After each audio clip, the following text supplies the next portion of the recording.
Hey there, welcome to our next lesson, lesson 86. The ideas for review today are number 71, only God's plan for salvation will work. It is senseless for me to search wildly about for salvation. I have seen it in many people and in many things, but when I reached for it, it was not there. I was mistaken about where it is. I was mistaken about what it is. I will undertake no more idle seeking. Only God's plan for salvation will work, and I will rejoice because His plan can never fail.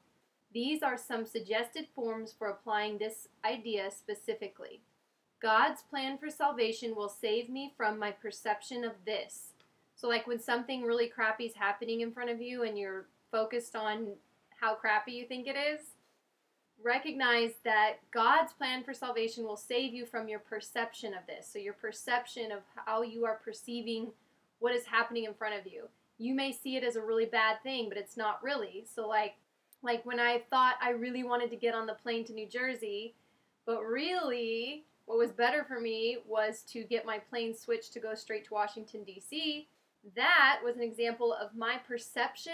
I was perceiving that not getting on the plane to New Jersey was a horrible thing. But in the end, it was actually a really great thing, and I'm really grateful that I didn't get on that plane because I ended up getting on the plane that was going to save me a lot more time, money, and hassle. So ask for help in changing your perception of this, because just because it looks dire to you, it might not be, because there might be some better option that you're not even aware of.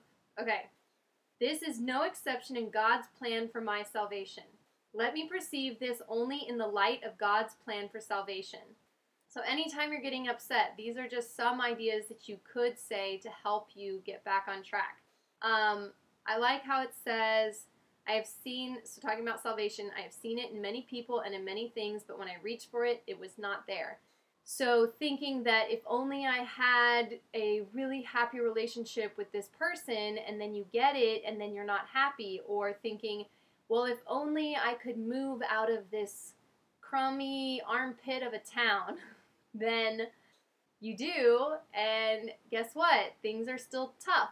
Or you think, if only I could get a different job, if I could get this job, then I'll be happy. You're thinking that those things are going to save you. Well, they will not. Inherently, they will not. And that's what I've been learning in my own meditation, is the idea of like, let me not value what is valueless. It's the idea of that all things are neutral. Nothing in and of itself is good or bad. It is everything that we think it is what we think it. So if we think it's good, then to us it is good. If we think it's bad, then to us it is bad. So nothing in and of itself is good or bad, is happy or sad. It's how we perceive it. So you can have a delicious meal, but be in a place of negative, crappy mood, and you're not going to enjoy it, right? If you're not in a place of gratitude, you're not going to enjoy it. Then you could have a meal that's not necessarily the best meal you've ever had, but if you're in a place of gratitude, you're in a happy place, you may really enjoy that meal.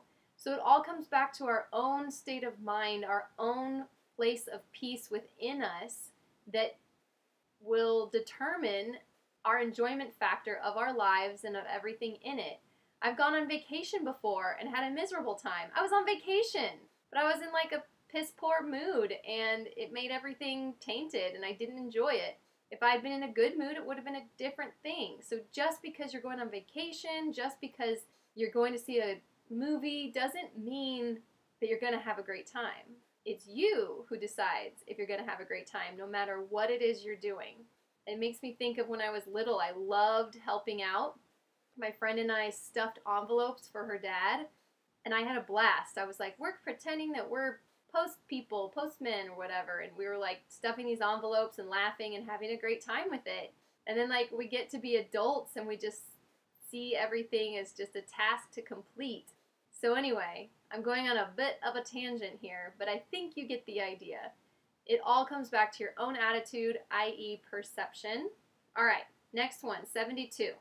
Holding grievances is an attack on God's plan for salvation. Holding grievances is an attempt to prove that God's plan for salvation will not work. See, I'm unhappy. See, this bad thing happened. See, nothing's working. See, that kind of thing. Yeah, right. Nuh-uh, it's not good because, like, I'm still upset. It's like, yeah, because you're choosing to be. Okay. Yet only his plan will work. By holding grievances, I am therefore excluding my only hope of salvation from my awareness. I would no longer defeat my own best interest in this insane way. I would accept God's plan for salvation and be happy. Specific applications for this idea might be in these forms. I am choosing between misperception and salvation as I look on this. So anytime you're in a just mood and you're like, things feel crappy, then recognize that you're in a place of misperception. And it's not like, oh, I'm horrible, and like make yourself feel bad. No, it's like, oh, okay, I'm misperceiving this. Okay, how can I change my perception? All right, I can do that. And just ask for help. And then look at it as, okay, this is just a misperception or a mistake. It's not the end of the world, and it's not the end of your practice. It's all a process, and things come in different forms. So while you may have gotten really good at handling negative situations in certain realms, suddenly when it appears in another form, sometimes it takes a little bit of time to get used to this change, and you can be taken aback and think, oh man, that's a misperception. I'm misperceiving right now. Okay, great. I know what to do. I know how to handle this. And move on. Don't hang on to your misperception. Don't beat yourself up, because then you're holding on to a grievance against yourself and you're just spiraling.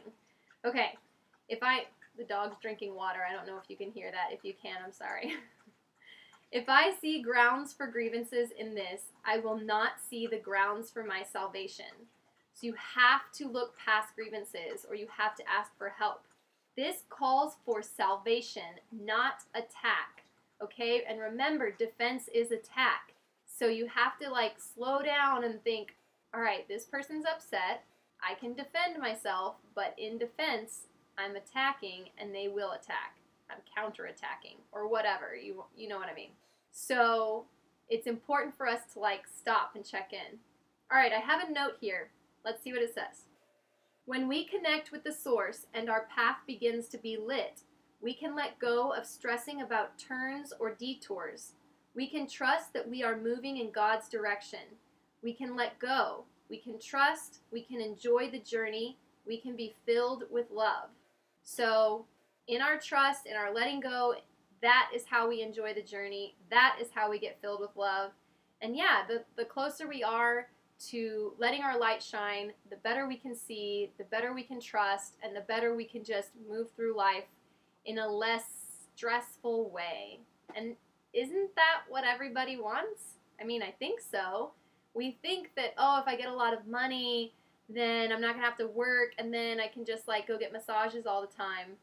But I know people with a lot of money. I know people who have been very successful, and then they just end up on all these different committees and on boards of different companies, and they're asked their opinion for about everything because everyone thinks they're an expert, and life is not necessarily easier. So sometimes the simplest life is like a small life in the sense of not a lot of stuff. That's probably why I'm going towards minimalism. Anyway, enjoy this lesson, and I'll see you for the next one. Bye.